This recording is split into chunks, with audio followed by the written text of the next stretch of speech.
In this lesson, we're going to see how to inject dynamic values into Blade templates. For example, instead of hard-coding the app name directly inside of the template, we can use special notation for value interpolation inside Blade templates. Let's use them here. So instead of specifying the app name directly, I'm going to use such notation, double curly braces, to inject any PHP expression into this template. So in this case, I'm using function provided by Laravel called config to read the configuration value from the settings.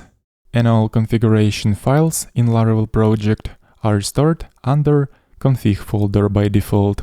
Here we can see a lot of configuration files.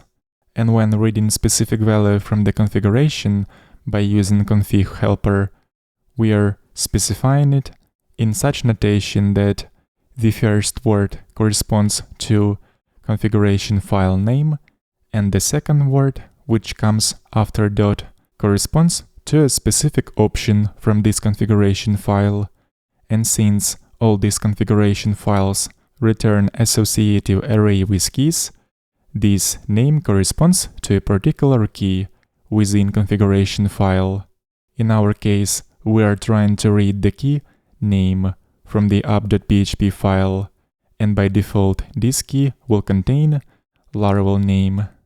But as you can see in here, another function called env is used, which tries to read the value from the environment variable. So if now I'm going to check the result in the browser, we're going to see that the Laravel name is printed. Let's go back to the editor and take a look what value is assigned to this environment variable. All environment variables are stored in .env file of the Laravel project. And as you can see, by default, the app name environment variable contains name Laravel.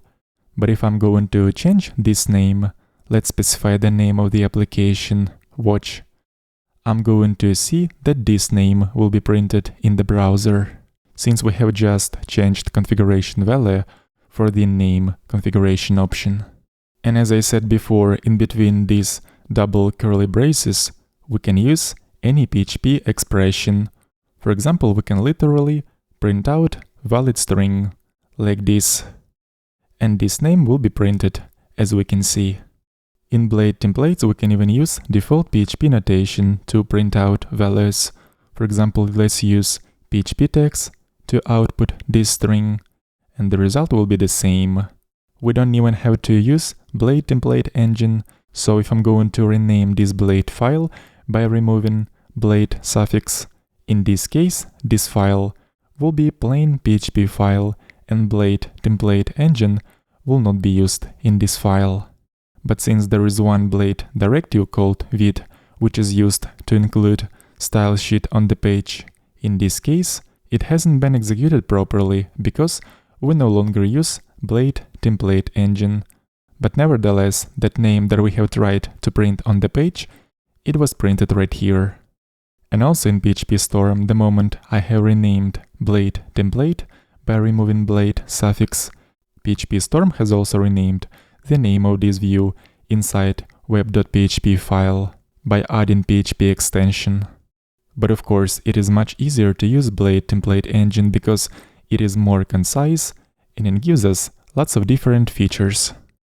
So from now on, we're only going to use Blade syntax in all our templates.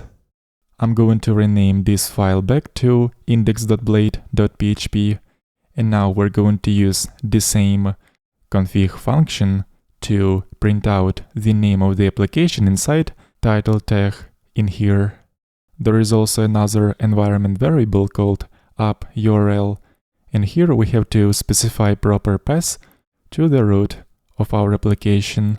So in my case, the URL will be laravelwatch.test. And if you have followed this series from the beginning and used the same configuration as I did, this path will be the same for you. So now let's use config function once again to read the value of this variable and output this value within href attribute of the link that corresponds to the home page of the application. And if we'll open up app.php configuration file, in here we'll see that URL key, and this key contains the value of the app URL environment variable. So now in the browser, if we're gonna click on the home link, we're gonna be redirected to the home page. So it works, but because we're using secured connection, let's just go back to .env file and change this protocol to use HTTPS instead of HTTP. There is also another way how we can obtain the path which corresponds to a particular route. First of all, we have to assign the name for the route. We're doing so by calling method name, and here we can specify any name for this route. And after doing this, anytime when we need to get the URL of a particular route, we can use another Laravel helper function called route. Here we just have to specify the name of the route as the first argument, like this. And the same expression I'm going to use for the href attribute of the logo, since when we'll click on the logo, we also have to be redirected to the home page. And whenever we need to check some value in Blade templates during debugging, we can use another Laravel helper function for this called dd, which stands for dump and die.